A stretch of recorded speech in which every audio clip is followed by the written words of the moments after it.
Entonces, hacía un llamado a ustedes para que tuvieran el coraje de construir la paz y hacer juntos nuestras responsabilidades.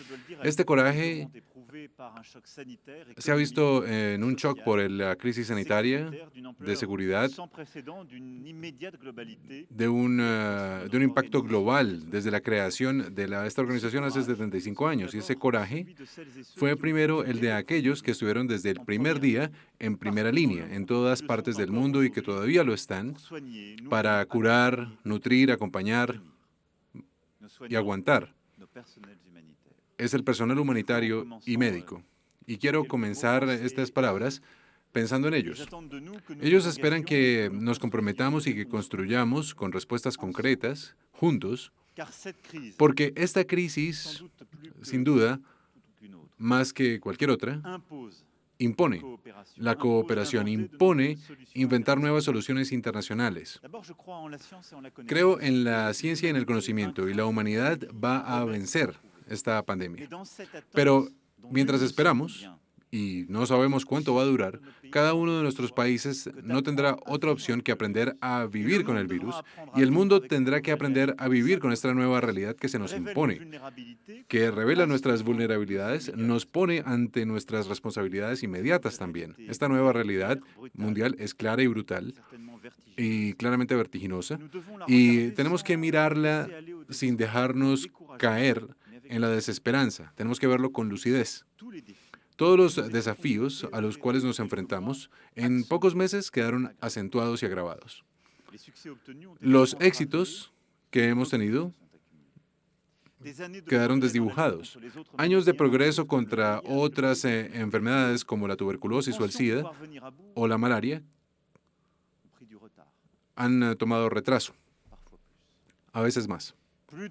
Más de 37 millones de personas cayeron o volvieron a caer en la pobreza extrema. La amenaza alimentaria también es una grande. También por el cierre de las escuelas en decenas de países. 40 millones de niños no pudieron beneficiarse de su primer año de educación. Las mujeres en primera línea vieron cómo se acumulaban las formas de violencia doméstica, sexual, y ante esto, y ante todas consecuencias que ha dejado la pandemia en el planeta y que continúa tocando a todos los continentes. La fracturación de los medios colectivos se acentuó. La única solución vendrá de nuestra cooperación, y las organizaciones internacionales de las que necesitamos, como la Organización Mundial de la Salud, fueron acusadas por unos y instrumentalizadas por otros. Los científicos, que son tan necesarios para comprender la crisis, fueron puestos en duda por propaganda estatal, como por la epidemia de la desinformación. Nuestra organización, en sí misma, se enfrentó al reto de la impotencia. El Consejo de Seguridad de Naciones Unidas, que es garante de la paz y la estabilidad, difícilmente pudo entenderse en una tregua humanitaria que nosotros apoyamos con toda nuestra fuerza. Imaginen eso, tener tanta dificultad para ponernos de acuerdo sobre algo así. Pero los miembros permanentes no pudieron en circunstancias excepcionales reunirse como lo hubiésemos querido, porque dos de ellos prefirieron mostrar su rivalidad. Todas las fracturas que estaban antes de la pandemia, el choque hegemónico de las potencias, la duda sobre el multilateralismo, el pisoteo de los derechos, se hicieron más profundos y ayudaron a aumentar esta situación. No tenemos el derecho de cerrar los ojos. Ya no tenemos la oportunidad, el lujo, si puedo decir, de tergiversar. Esta pandemia debe ser para nuestra organización el momento de levantarnos y de abrir los ojos. Y es posible porque en este momento hay motivos de esperanza. La Unión Europea, de la cual muchos decían que era impotente, logró un paso histórico de unidad, de soberanía, de solidaridad, de elección por el futuro. Es la Europa que por los socios africanos ayudó a los países africanos a enfrentarse a la pandemia y quitarles un poco de la deuda que pesaba sobre ellos y que pone en peligro el futuro del continente. Por primera vez en un G20, optamos por una moratoria sobre la deuda de los países más pobres de África. Es Europa que con sus socios pudo construir los medios de lucha contra la pandemia para que sean accesibles a todos, asequibles a todos. Europa, junto con otros, permitió que la Asamblea Mundial de la Salud aprenda de las lecciones de la pandemia y tenga mejores sistemas de alerta precoces. Europa, gracias a otros socios en Asia, en América, en África, tuvo la energía de construir, de proponer, de traer soluciones concretas de cooperación y de solidaridad y de acción. Tendremos que contar en el futuro con estos nuevos equilibrios que se están definiendo. Tendremos que contar sobre la fuerza de la buena voluntad porque el mundo, tal y como está hoy, no puede resumirse a una rivalidad entre Estados Unidos y China, sin importar cuál sea el punto mundial de estas grandes potencias, sin importar también cuál sea la historia que nos liga, particularmente con Estados Unidos. La crisis, la caída de nuestros marcos de cooperación, las fragilidades que acabo de evocar nos imponen reconstruir un nuevo orden y le imponen a Europa tomar toda su parte de responsabilidad, es decir, llevar sus valores, su gusto por el futuro y saber construir soluciones nuevas. Porque no estamos colectivamente condenados a una situación en la cual nos veríamos reducidos a ser solamente espectadores de una impotencia colectiva. Tenemos márgenes de maniobra, tenemos que saber utilizarlos, nos corresponde saber definir las prioridades que son las nuestras en este ambiente para poder para poder construir nuevas alianzas.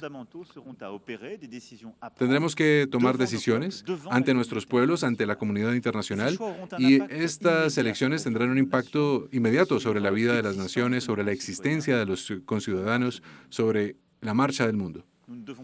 No debemos dejarnos distraer porque cuando las cosas están así que hay que volver a lo esencial. Y creo profundamente que desde el principio de esta crisis del COVID-19 no es una paréntesis la que se abre y se cierra. Es la búsqueda de un mundo que atraviesa crisis profundas, que también se deben gracias a nuestras interdependencias. Y claramente llegará un día, pero no habrá un milagro para que se acabe el orden contemporáneo. No hay un remedio milagro para esta situación. Nunca nuestras situaciones han sido tan interdependientes. Y en el momento en que todo esto llega, nunca habíamos estado tan en desacuerdo, tan desalineados, tan incapaces de construir soluciones rápidas. En esta situación, nosotros, a veces a punto de destruir los marcos de cooperación que nosotros mismos construimos. Es por eso que quería decir ante esta Asamblea las 5 prioridades sobre las cuales Francia desea construir con sus socios europeos, pero también con todas las potencias de buena voluntad, es decir, con todos aquellos que están listos para comprometerse para un nuevo consenso contemporáneo que nos permita actuar en el mundo tal y como es. El primer principio,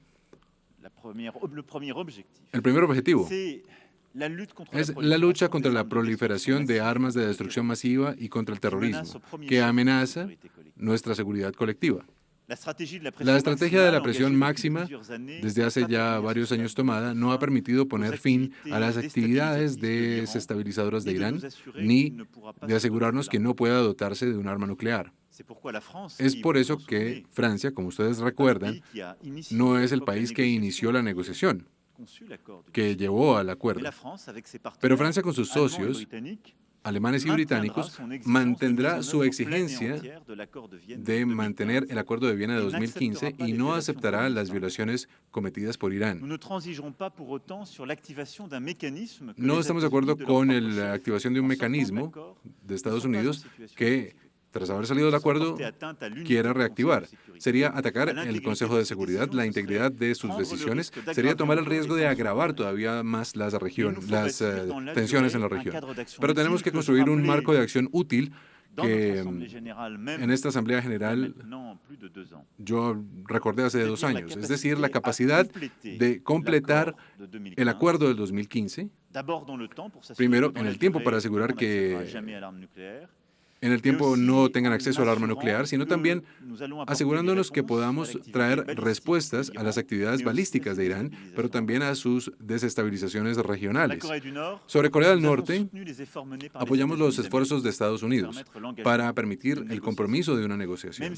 Incluso si los resultados tangibles todavía no están ahí, estas iniciativas son importantes y lo que esperamos en este momento son gestos de compromiso concretos por parte de Corea del Norte. Debe conformarse a las resoluciones del Consejo de Seguridad y comprometerse rápidamente y de buena fe en un proceso de desnuclearización completa, verificable e irreversible. Es la única vía posible para lograr una solución política para una paz duradera en la península coreana. Es necesario para la estabilidad regional y para la seguridad, como también para la paz y la seguridad internacional. De misma forma, no vamos a tolerar que armas químicas sean utilizadas en Europa o en Rusia o en Siria. En nombre de la seguridad colectiva, vuelvo a decirle aquí a Rusia la necesidad de que se esclarezca el intento de asesinato contra un oponente político con el Novichok.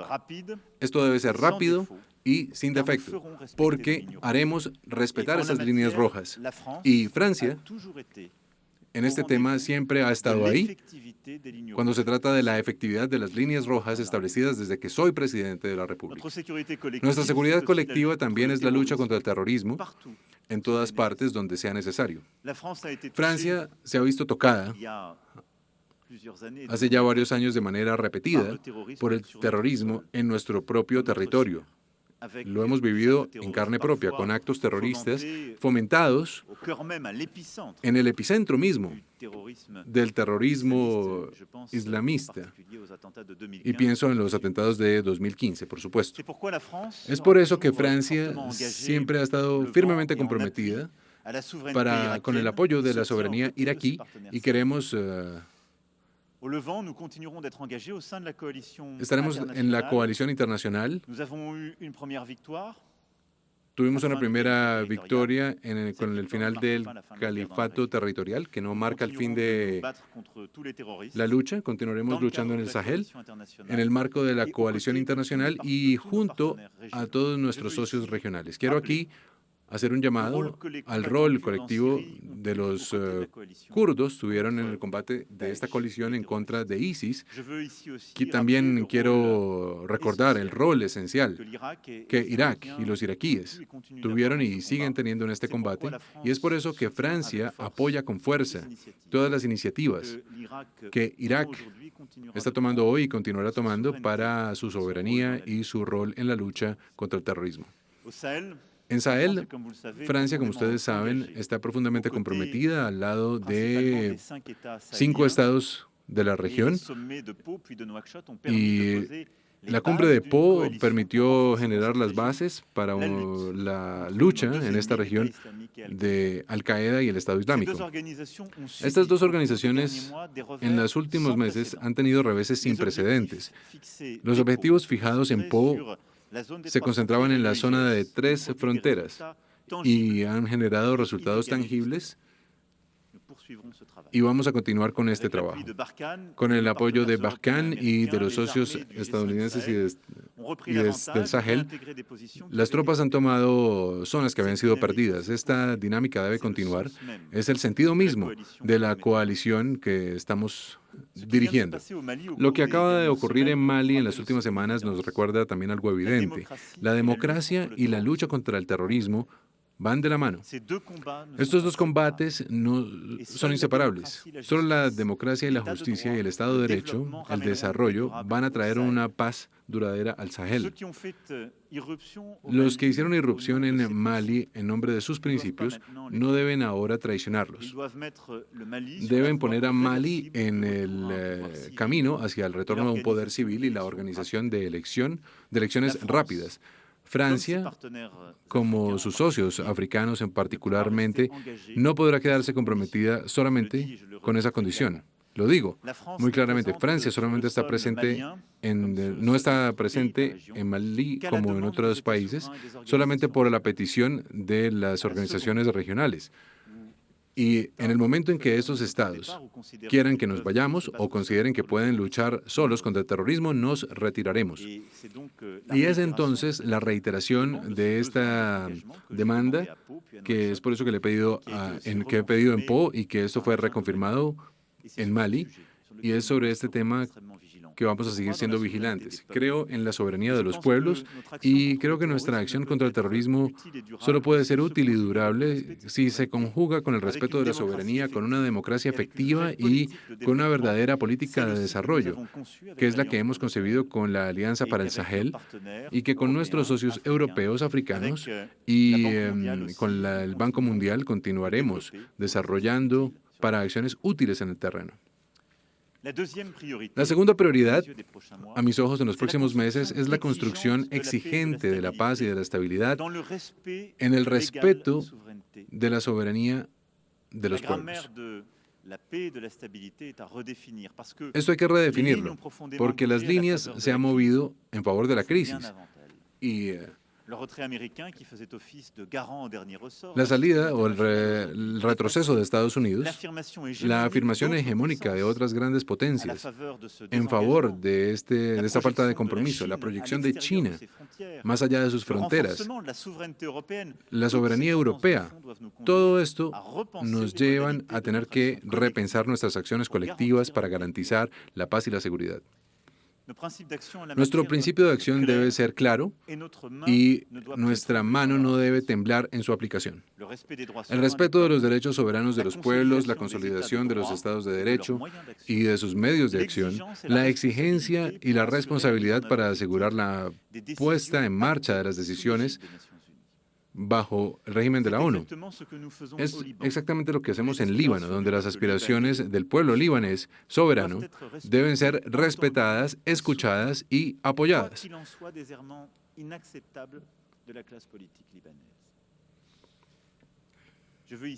Quiero aquí volver a decir y expresar mi apoyo por el pueblo libanés y mi determinación para actuar desde donde yo estoy en el respeto de la soberanía libanesa, pero también como una amistad que exige para que el Líbano pueda levantarse, para que la vida pueda mejorar y para que también el camino de una calma y de una democracia más efectiva se ha encontrado. Pero Líbano es un tesoro para la humanidad entera, un tesoro porque es una forma de excepción, de democracia y de pluralismo en una región que ha sido tocada por el terrorismo y las potencias hegemónicas. Naciones Unidas, concretamente, deben estar comprometidas con la sociedad civil y de las ONGs para enfrentar las necesidades inmediatas y apoyar la reconstrucción, y aquí también apoyaremos. En Siria, la retoma de los diálogos en Ginebra es algo positivo, pero no puede limitarse a una nueva constitución. Tendrán que pasar por elecciones libres, regulares y transparentes para respetar también las aspiraciones y la soberanía del pueblo sirio. Francia y sus socios europeos continuarán entonces condicionando el financiamiento de la reconstrucción y de la normalización de las relaciones con Damasco a la puesta en marcha de una solución política creíble, la única que sea durable, la única que va a permitir erradicar al terrorismo en esa región.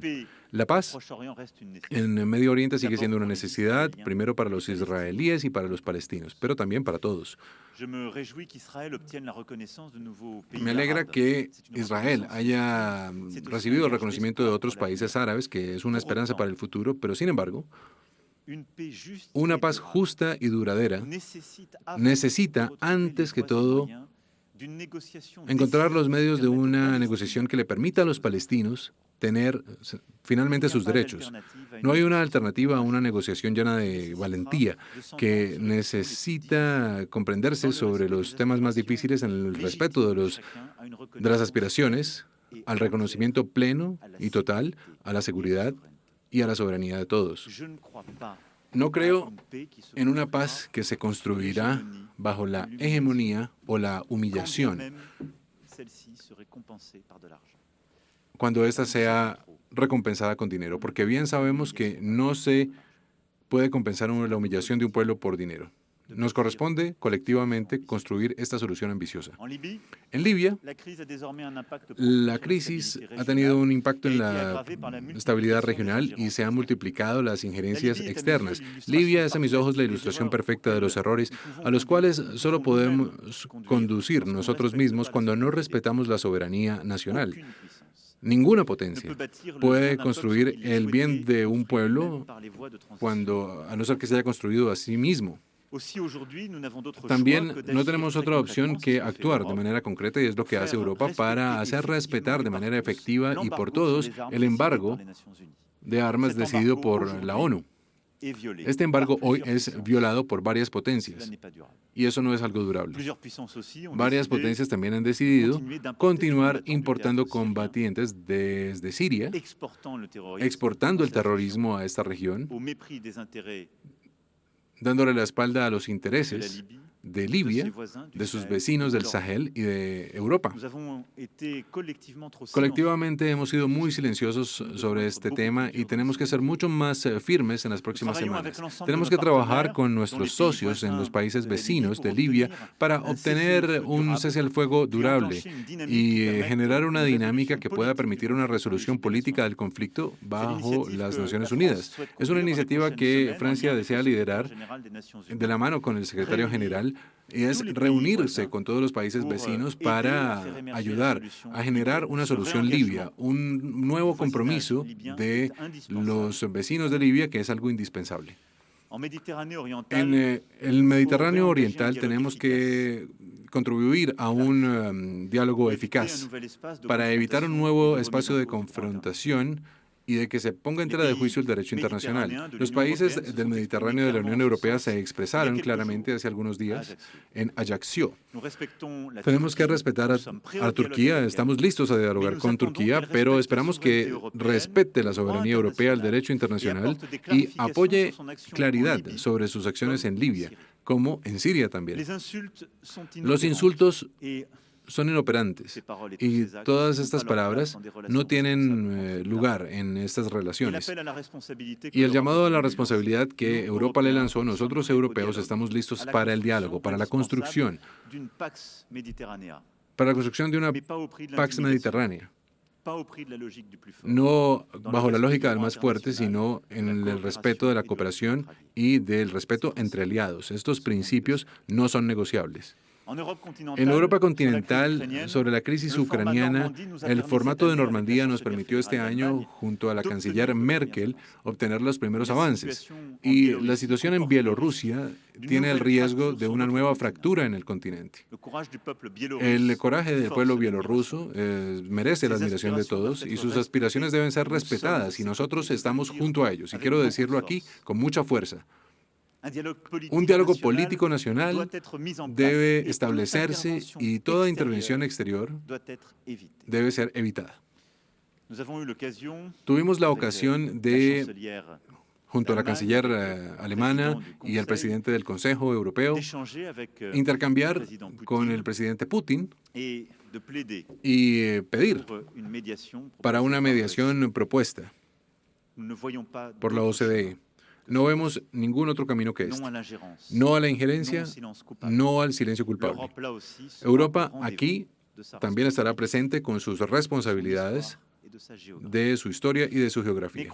Pero creer en la paz y la estabilidad en la región también es querer construir para la Europa continental nuevas gramáticas de una estabilidad durable. Y esto no puede reducirse a los acuerdos históricos ni, en el fondo, al desmantelamiento de dichos acuerdos en los últimos años. Cuando hablamos de paz y seguridad colectiva para Europa, no puedo quedarme callado hoy ante el hecho de que estamos viviendo una situación para la seguridad y la estabilidad que dependería ampliamente de los acuerdos firmados entre Estados Unidos de América y la Unión Soviética. Y estos acuerdos se han ido desmantelando en los últimos años, como por ejemplo el INF, que marca una etapa importante ante la cual no podemos mantener el silencio. Nosotros, europeos, tenemos que volver a comprometernos con un marco de una discusión completa y ambiciosa con los vecinos para nuestra propia seguridad colectiva y construir un marco nuevo que tenga en cuenta el fin de estos tratados históricos. Y lo digo aquí también con mucha claridad, no vamos a delegar nuestra seguridad colectiva a otras potencias que a la propia Europa. Tercero, tenemos que proteger los bienes que no son comunes. Es nuestra responsabilidad ir más allá de los intereses nacionales, de los equilibrios regionales, proteger los bienes comunes. No es contradictorio con el ejercicio de nuestra soberanía. Es, al contrario, la única manera de preservarla realmente, manteniendo el control de nuestro destino. Es exactamente lo que esta crisis que estamos atravesando demuestra de manera que no se puede contestar. Es la salud de uno ante la epidemia, es la salud de todos. Y tenemos la ocasión de crear maneras de lucha ante la pandemia para los que todos debemos tener acceso. Es el sentido de la acción que estamos llevando y que vamos a consolidar en los próximos meses, sobre todo en lo que tiene que ver con los sistemas de salud. La salud, que es un bien público mundial, es un combate que hemos llevado a lo largo de todo el año y que también lo habíamos mantenido en Lyon cuando teníamos que movilizar a la comunidad internacional para financiar la lucha contra las epidemias históricas, y es lo que continuaremos haciendo y tenemos que darle más fuerza en los próximos meses. El clima y la biodiversidad deben ser más que nunca o estar en el centro de nuestra agenda, no con palabras, sino con actos. El Acuerdo de París ya va a cumplir 5 años y sabemos que los objetivos que nos fijamos colectivamente no van a ser alcanzados. La respuesta a la pandemia puede cambiar los hechos. Los planes masivos adoptados en todos los países son una opción histórica para una transformación de los modelos económicos y de desarrollo, y esto debe estar en el corazón de la Unión Europea, y le agradezco a la presidenta de la Comisión. Debe estar en el centro de los trabajos del G7 y del G20. Es algo indispensable, y es por eso que también quiero que Francia, el día del aniversario de los 5 años del Acuerdo de París, pueda movilizar de nuevo a la comunidad internacional con el fin de que cada uno de nosotros pueda mirar dónde estamos con respecto a nuestros compromisos, sin cambiar la medida de las cosas, pero movilizando nuevamente el conjunto de los países y las regiones en una transparencia completa, pero también con una voluntad que hay que renovar. Europa en las próximas semanas va a llegar a un acuerdo para lograr la neutralidad de carbono para el año 2050. La presidenta de la Comisión Europea puso este objetivo de reducción de las emisiones de gases de efecto invernadero en un 55% para el 2030. Esto significa ir más rápido, más fuerte, en un tema ambicioso, con un mecanismo de inclusión de carbono en las fronteras. La mayoría de estas medidas implican un todo. Las unas sin las otras no tendrían la misma eficacia. Con nuestros socios británicos y europeos iremos a buscar esto uno por uno, los compromisos en la COP26 junto a los socios europeos, y esto será algo esencial. En noviembre vamos a reunir en París una cumbre del desarrollo para asegurarnos que los flujos financieros contribuyan a un relance que vayan en línea con el Acuerdo de París sobre la biodiversidad, con respecto al cambio climático y la salud humana. Claramente hay un lazo y un nexo. En los próximos meses vamos a establecer en Marsella, con el Banco Mundial, una cumbre que nos va a permitir crear una manera de acción común sobre la agroecología, la financiación de la biodiversidad y la lucha contra la deforestación, la protección también de los ecosistemas y de las especies. Los océanos, los polos, los bosques tropicales son un patrimonio común de la humanidad y tenemos que protegerlos, y lo haremos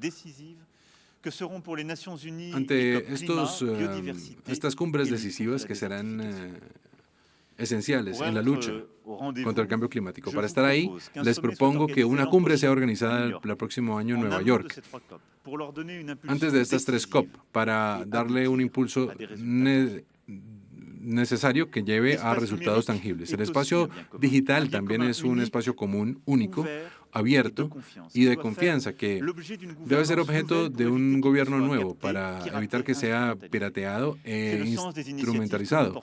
Son las iniciativas que llevamos en esta sociedad de información y democracia, en el llamado de Christchurch, y también sobre la inteligencia artificial. Debemos consolidar cada una de estas sociedades y avanzar en el proceso, y agradezco a la primera ministra de Nueva Zelanda. Estas son soluciones concretas que ahora tenemos necesidad no solamente de compromisos, sino también de acciones de grandes operadores, acciones de las grandes plataformas y de un compromiso de todos para reglamentar a nivel de nuestras regiones si no cumplen con estos compromisos adquiridos. La lucha contra el terrorismo, el odio, la creación de un orden público común de Internet, también son tan importantes que la innovación tecnológica y que la libertad, porque no hay libertad sin orden público. Nos corresponde crearlo a través de un compromiso internacional, y no creo que la protección de la libertad de expresión pueda acomodarse al discurso terrorista y a los discursos de odio, al anonimato que cubre de alguna manera este lanzamiento de la violencia. Esta agenda es esencial para todos y todas, y continuaremos actuando con fuerza. Finalmente, y lo digo en un contexto que es el de la epidemia que acabé de recordar, la educación es un bien común, que también es esencial y sobre el cual continuaremos comprometidos en el futuro. Cientos de millones de niños quedaron por fuera de la educación por culpa de la epidemia, pero sobre todo la educación de las niñas debe ser una prioridad, principalmente en África. Al lado del presidente Macky Sall, nos comprometimos para una sociedad mundial para la educación y levantamos nuevos fondos para poder financiar las acciones de esta sociedad. El rol, el día de hoy, del Banco Mundial, de las Naciones Unidas, de la Sociedad Mundial para la Educación, de la UNESCO. También las acciones bilaterales deben ser reforzadas para actuar de manera más eficaz en los años a futuro, para mejorar la educación y sobre todo la educación de las niñas pequeñas. Este combate no ha terminado y no lo vamos a olvidar. Está en el corazón y en el centro del compromiso francés en materia de defensa y de lucha por los bienes públicos. La cuarta prioridad es la construcción de una nueva era de la mundialización. La primera era de la mundialización se abrió por los viajes de Cristóbal Colón, la del descubrimiento, de las primeras invasiones también, de una cierta forma de fascinación, a veces de malentendido recíproco. La segunda fue la de los imperios coloniales y de la revolución industrial del siglo XIX. Fue la mundialización a través del comercio, las primeras aperturas, pero también las rutas de la esclavitud, de la explotación, del desarrollo de unos, de los primeros desplazamientos poblacionales y la recomposición del mundo con estas dominaciones. La tercera comenzó en 1984 con la caída, de 89 con la caída del muro de Berlín, permitiendo la circulación de personas y después permitiendo que la Internet generara convergencias de ideas y de valores. En el fondo, es en esta era de la mundialización que aquí podríamos separar cada una de estas eras en otros periodos, por supuesto, pero es esta era la que quedó en tela de juicio y en duda desde hace unos 10 años, porque la convicción profunda que la acompañaba era que esta mundialización sería una mundialización de la paz, un acercamiento de valores, una universalización del respeto al otro, y quedó en duda por la crisis financiera, por las transformaciones mundiales, por el regreso de los pueblos, de las conciencias nacionalistas y finalmente por la pandemia. También quedó en duda por una crisis profunda de las clases medias occidentales, que en algún momento dudaron que este nuevo orden, lo que esta nueva mundialización podría traerles. Estas clases medias que en todas partes en Occidente fueron variables de ajustes económicos y culturales de este mundo tan abierto. Entonces, no tendría fundamento negar lo que todo este periodo ha permitido en materia de avances, lo que esta tercera era de la mundialización permitió aportar en términos de prosperidad y la salida de cientos de millones de personas de la pobreza profunda con una redistribución del comercio y de la producción. Y también la apertura generó una apertura de conciencia y de circulación que han pacificado, en cierto modo, las relaciones. Y sería peligroso encerrarnos en un proteccionismo generalizado, con guerras comerciales, en una especie de duda que nos llevaría al encierro o a la lógica de las potencias, porque lo vemos bien. El riesgo es responder a esta crisis de la mundialización con un retroceso nacionalista, con la violencia de los extremos y los populismos y con el regreso de las potencias. Pero es claro que las cadenas de valor mundiales hoy deben ser repensadas, porque la crisis demostró que la dependencia de los sectores estratégicos como la salud, lo digital, la inteligencia artificial, la alimentación también, pueden poner en cuestión el ejercicio libre de la soberanía, pero tenemos que ver también que hay dependencias buenas y hay dependencias que nos hacen más frágiles.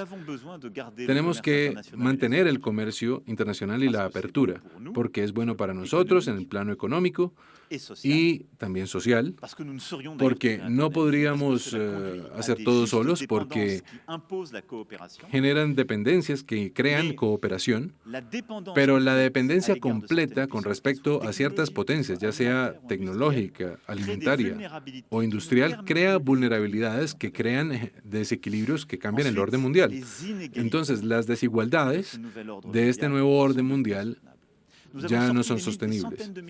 Sacamos a cientos de millones de personas de la pobreza extrema en los países. Redujimos estas inequidades, pero las creamos aún más y las profundizamos en nuestros propios países. Y esto hace que sea democráticamente insostenible lo que está ocurriendo. Hemos creado una mundialización de las conciencias que hoy es una mundialización no del saber, que era el tema del Internet, sino una mundialización que fue de la emoción y del resentimiento. En cada una de estas crisis tenemos que aportar lo que sabemos. Es esta estrategia en la Unión Europea de la cual nos estamos dotando, como en otras potencias, donde es imperativo que las reglas internacionales sean adaptadas para tener en cuenta estas nuevas realidades y dotarnos de una realidad internacional que sea más equilibrada y que nos permita actuar en la soberanía para el beneficio de todos. En este tema, la lucha contra la inequidad debe ser claramente y estar en el centro de esta nueva mundialización. Francia va a permitir iniciativas para la iniciativa femenina, para la educación, para la salud, para todos, para luchar contra las inequidades, pero habrá que ir más allá. De alguna forma, ustedes lo ven bien. Este mundo en el cual hemos vivido, que se reposa sobre un consenso académico que se traduce en un consenso político, que se llama el consenso de Washington, ya terminó.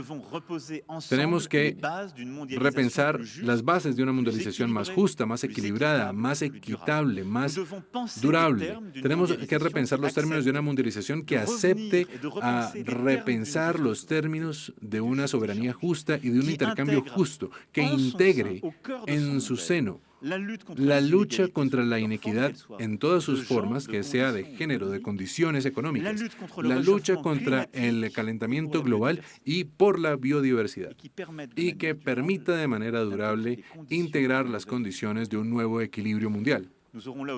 Aquí tendremos nuevas propuestas en el Foro de París y el trabajo ya iniciado con la Comisión Europea, con el Fondo Internacional y con otras potencias de buena voluntad que también será esencial para este objetivo. África será también el motor para esta redefinición de la mundialización y por eso continuaremos nuestros esfuerzos en el marco de una iniciativa que hemos construido para ayudar a los países africanos a enfrentar la pandemia en términos económicos, humanitarios y sanitarios. El G20 de noviembre será una cumbre decisiva para la moratoria de la deuda que hemos pactado y para ir aún más allá. También tenemos que acompañar mejor las inmensas energías de la juventud del continente, que es la fuerza y su futuro. Es el sentido de las iniciativas que traeremos en los próximos meses con la diáspora y con el apoyo al sector privado africano. Y el quinto objetivo que voy a tratar de proponer es otro colectivo, es el respeto del derecho internacional humanitario y de los derechos fundamentales de cada uno.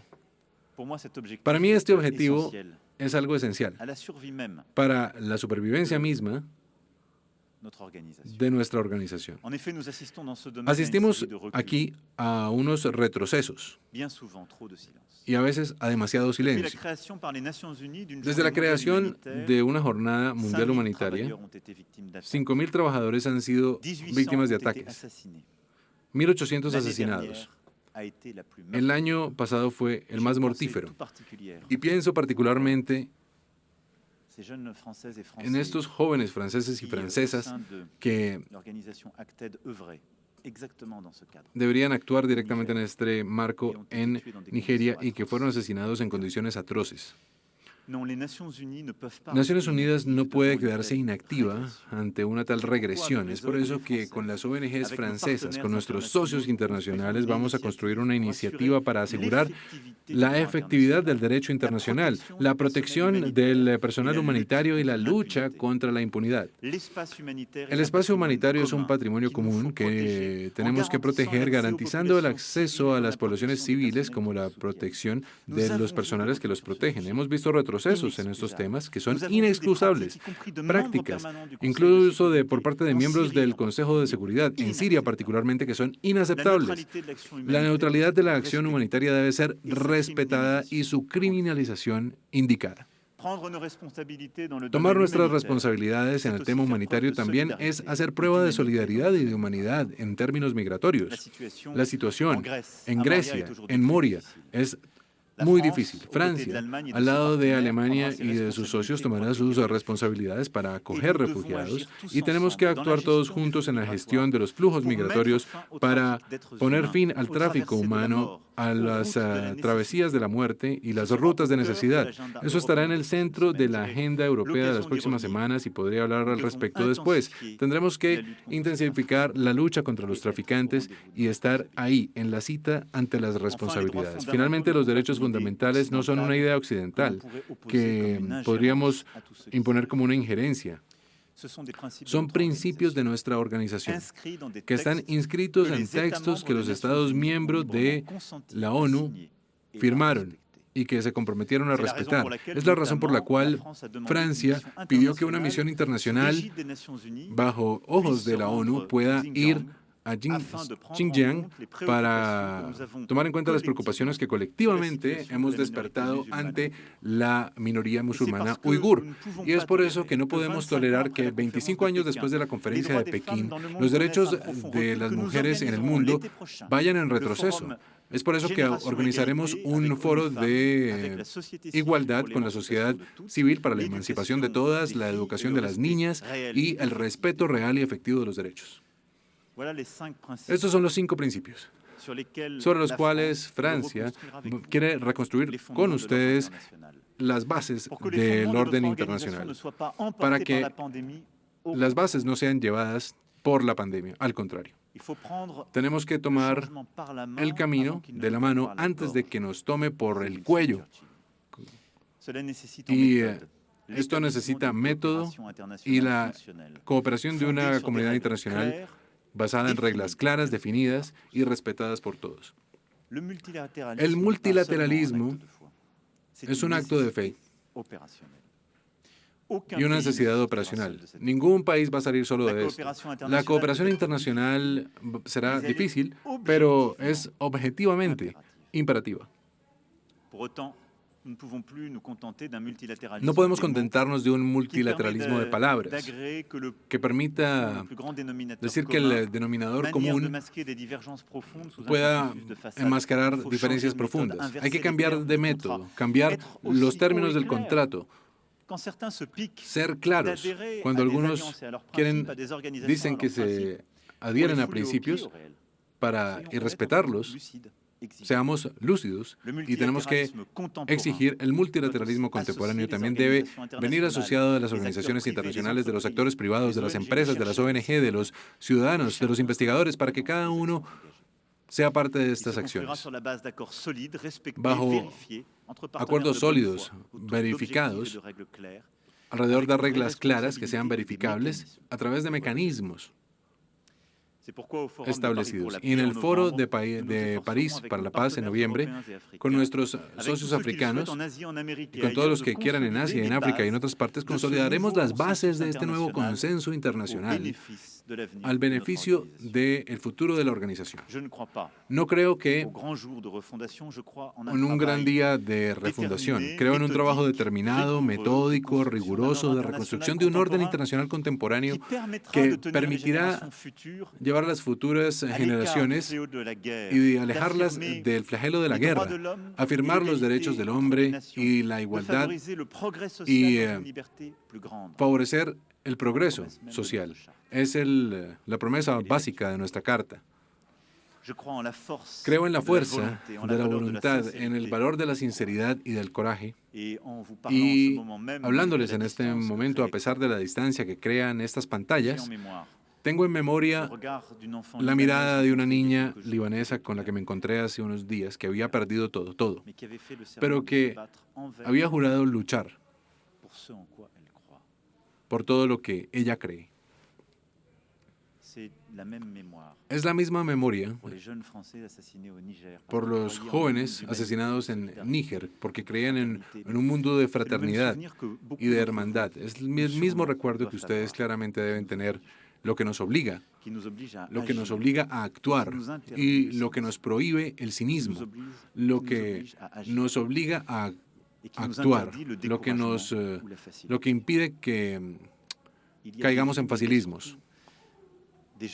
Hay niños y niñas jóvenes en todas partes del mundo que se comprometen con algo porque creen en nuestras palabras, porque viven por y para nuestros principios. Si los traicionamos, somos los primeros culpables de su desilusión o del hecho de que pierdan todo. Nos corresponde a nosotros hacerlo. Sé que somos capaces. Y aquí donde estamos, haremos todo para actuar. Y sé que muchos colegas también están listos. Cuento con ellos, con cada uno de ustedes. Gracias.